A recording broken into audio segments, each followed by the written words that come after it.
በሀገራችን በቀላሉ ሊፈቱ የሚችሉ ነገር ግን ባለመነጋገርና ባለመወያየት የተነሳ ጦር ያማዘዙ ቃታ ያሳቡ አያሌ አጀንዳዎች ተከስተዋል።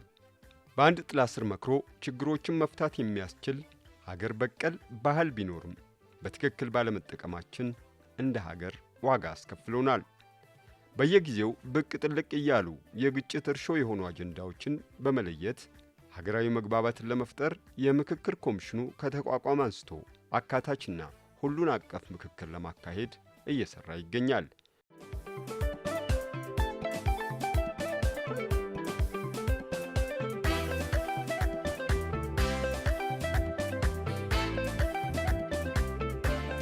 የከረሙ ችግሮቻችንን ተቀራርቦ ለመፍታት የሚያስችል እስከ ወረዳና ቀበሌ የዘለቀ የአጀንዳ ማሰባሰብ ሂደት በመፈጠሩ በዜጎች ዘንድ ለካስ ስለ ሀገሬ እኔም መምከር እችላለሁ፣ ለካስ የኔ ድምፅ ይሰማል የሚል እምነት አሳድሯል።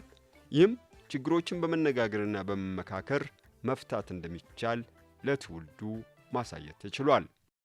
ጥሩ የሆነ የምክክር ሂደት አድርገናል። ሁሉም በኩል የተሳተፈበት የምክክር ሂደት ነው ያደረግነውና ይህ የምክክር ሂደት ደግሞ ለመጀመሪያ ጊዜ በኢትዮጵያ የተደረገ በመሆኑ ምክክሩ ችግራችንን ይፈታል ብለን እናስባለን። ምክክር ሲባል በአንድ ጉዳይ አይደለም። በፖለቲካውም፣ በኢኮኖሚውም፣ በማህበራዊም ጉዳይ ላይ በሁሉም አቅጣጫ የማይገባበት ነገር የለም። ምክንያቱም እነዚህ ሁሉ የግጭቶች መንስኤዎች ይሆናሉ። ቋንቋን ብትመለከቺ፣ የብሔርን ጉዳይ ብትመለከቺ የማይነካካበት ነገር የለም። እነዚህ ሁሉ ላይ እንዴት አድርጎ ተግባብቶ ተጠቃሚ ለመሆን ህዝብም ተጠቃሚ እንዲሆን ሀገርም ደግሞ እንድታድግ የሚያደርግ ስራ ነው የሚሰራበት። ሀሳባችንን አዋጥተን ሀገርን ወደፊት ማሻገር በምክክር የሚያምን ትውልድን መፍጠር አለብን ብዬ አምናለሁ። ከተጠቀምንበት ሀገርን ወደፊት ሊያሻገር የሚችል እና በጣም ጉድ ኦፖርቹኒቲ ጎልድ ኦፖርቹኒቲ ነው ብዬ ነው የምወስደው። እዚህ የተሻለ ምንም አማራጭ ይኖራል ብዬ አላስብም። ብዙ የጋራ የሚያደርጉን ለዓለም ልናስተላልፈው የምንችል ነገሮች አሉ። ገና አልተነካም የኢትዮጵያ ጉዳይ። መጀመሪያ እኛ እንደመሆን መግባባት፣ መመካከር፣ መደማመጥ ስንችል ትክክለኛዋን ኢትዮጵያ ለነገ ለልጆቻችን ማስረከብ እንችላለን።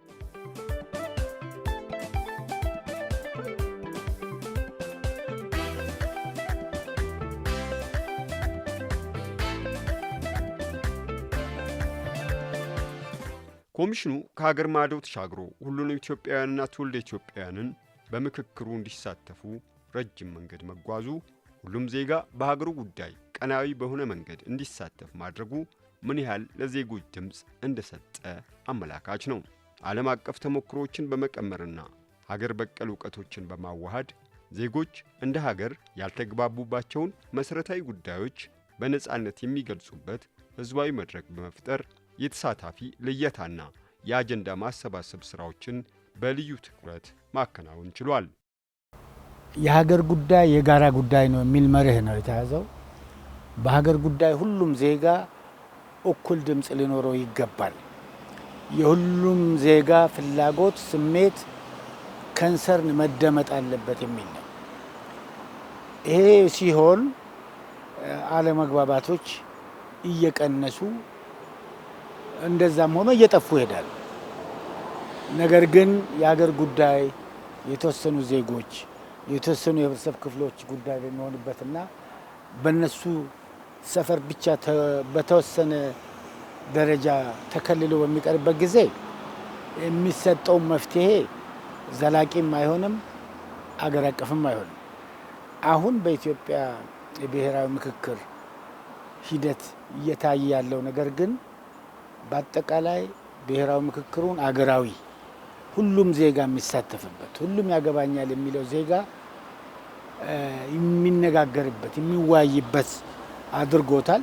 የፖለቲካ ፓርቲዎች በጋራ አንድ ላለችን ለምንወዳት አገር በጋራ በመሆን የተለያዩ የፖለቲካ ርዕዮት ያለን ልዩነቶቻችንን በማጥበብ ለአንድ ሀገራችንን መነጋገር፣ መወያየት ከራሳችን በላይ አገር ማስቀደም መቻል አለብን ብለን እናምናለን።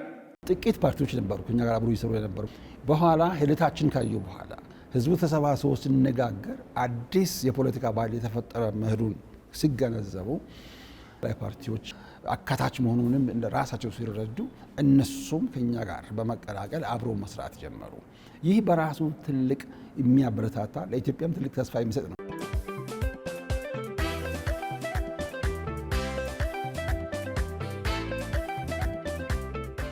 ምክክሩ ሁሉንም የህብረተሰብ ክፍል ያሳትፍ ዘንድ ጥረት ተደርጓል።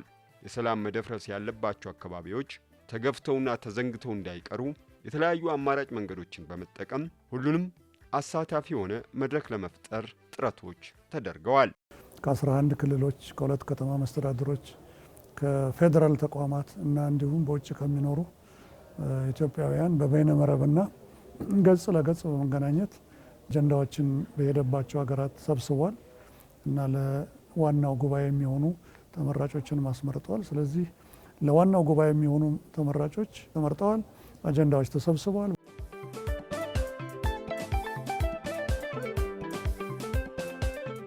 ኮሚሽኑ ነፍጥ አንግበው የሚንቀሳቀሱ አካላት ያላቸውን አጀንዳ የሚያስይዙበት አሰራር ዘርግቷል።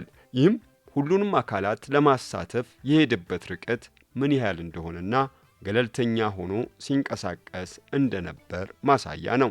ወደ ዱር የገቡ ወገኖቻችን ወደ ትጥቅ ያስገቧቸውን ምክንያቶች በአጀንዳ መልክ ቀርጸው አምጥተው በሀገራዊ ምክክር ሂደት ውስጥ ቢሳተፉ የበለጠ አዋጪ ነው፣ የበለጠ አሸናፊ ሆነው የሚወጡበት ነው። ስለዚህ ወደዚህ ኑ የሚል ጥያቄ ከድሮ ጀምሮ ስንጠይቅ ነው የከረም ነው።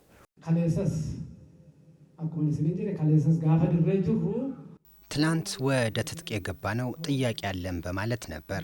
ነገር ግን በያዝነው መንገድ ጥያቄያችንን ማስመለስ እንደማንችል አምነን ጥያቄያችንን በሰለጠነ መንገድ ለማቅረብ የሰላም መንገድ መርጠናል። ጥያቄያችንን ከአፈሙዝ ጥያቄ ወደ ጠረጴዛ ዙሪያ ምክክር እንዲመጣ እድል ስለተመቻቸልን ይህንን እድል በመጠቀም ለሀገራዊ ምክክር ኮሚሽኑ አለን ያልናቸውን ጥያቄዎች በሙሉ አቅርበን ምክክር እንዲደረግበት ሰጥተናል። አጀንዳ መሪ ከና አከዲስ ነው ጦርነት ውስጥ ነው የቆየው ህዝባችን። በዚህ መሀል የያዝናቸው ጥያቄዎች የወሰንና የማንነት ጥያቄዎች አሉ፣ የህገ መንግስት ጥያቄ አለን የሚሉና የመሳሰሉት የመልማት የመሰረተ ልማት እና ሌሎች ጥያቄዎችን ይዘን ነው ወደ ጫካ የወጣ ነው። እነዚህን ጥያቄዎች ሰፋ አድርገን ወደ 17 የሚሆኑ የተቆጠሩ ጥያቄዎችን እንግዲህ ለሀገራዊ የምክክር ኮሚሽኑ አስረክበናል ማለት ነው። ያቀረብናቸው ጥያቄዎች አሉ፣ ወደ ኮሚሽኑ የሚያስገባናቸው ጥያቄዎች አሉ። እነዚህ ጥያቄዎች ይመለሳሉ ብዬ አምናለሁ። በዛ ሁላችንም ቃላችን አክብረን መስራትና ማሰራት ከቻል በእርግጠኝነት የአማራ ጥያቄ ይፈታል፣ የሀገራችን ጥያቄ ይፈታል ብለን ነው የምናምነው። ፕላትፎርሙን ቀየረ በመሳሪያ ከሚሆን በንግግር በውይይት መፈታት አለባቸው ብለን ያመንባቸውን ነገሮች ወደ ምክክር ኮሚሽኑ ይዘን መጠናል ማለት ነው። እንደዚህ አይነት ሀገራዊ አጀንዳዎች ደግሞ በጋራ በመግባባት በመነጋገር የሚመለሱ ስለሆኑ በሂደት እንዲመለሱ ግፊት የማድረግ ፕላትፎርሙን ቀይረን የመታገል ሂደቶች እንጂ ዛሬ ተመልሰው አይደለም። እንዲመለሱ ግን የሚዲያውም የኛም እና የምሁራን ሚና ከፍ ያለ ነው ማለት ነው።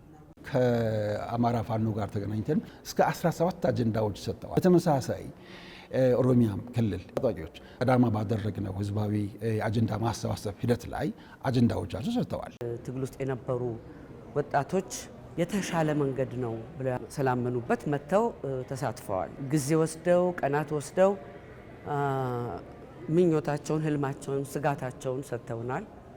እንግዲህ እነዚህን አጀንዳ ከሌሎች ከኢትዮጵያ ህዝብ ከሰበሰብነው አጀንዳ ጋራ በማቀናጀት ምክክር እንዲደረግባቸው ለማድረግ ኮሚሽኑ እየለፋ ያለው።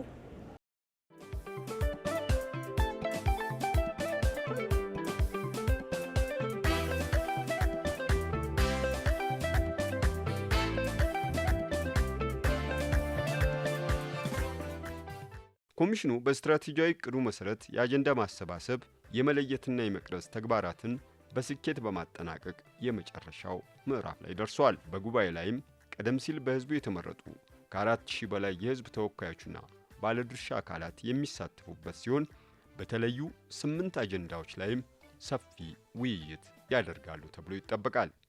የኢትዮጵያ ሀገራዊ ምክክር ኮሚሽን በሚገባ መርምሮ ነው እንግዲህ ሂደቱ ላይ ጥንቃቄ በማድረግ ጊዜ ወስዶ በዚህ በ4 ዓመት ውስጥ ጥንቅቅ ያሉ አጀንዳዎችን መርጦ ከብዙ ሺህ አጀንዳዎች መካከል እጅግ መሰረታዊ የሆኑትን ከ8 የማይበልጡ አጀንዳዎችን በማምጣት 4000 ወገኖቻችን ከየመላው ዓለም ጨምሮ ሲሰባሰቡ የምንጠብቀው ከስሜታዊነት በተወሰነ ደረጃ በጸዳ መልኩ ምክንያታዊ ሆነው ተነጋግረውና ተደማምጠው ወደ ግጭት አልፎም ወደ ጦርነት በወሰዱ ጉዳዮች ላይ መግባባት ላይ ይደርሳሉ ብለን ተስፋ እናደርጋለን።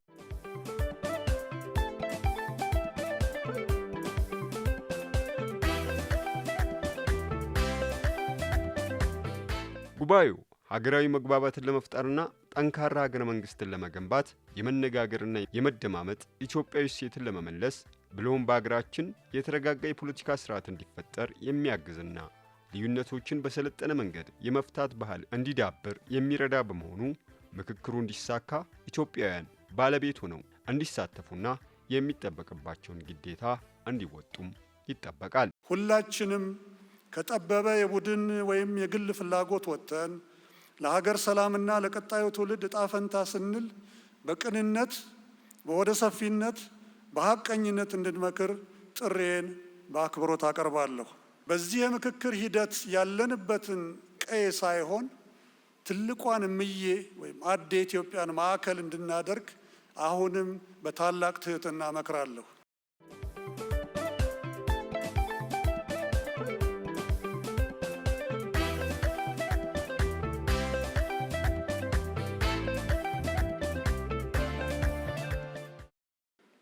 እኔ ወገኔ ለምለው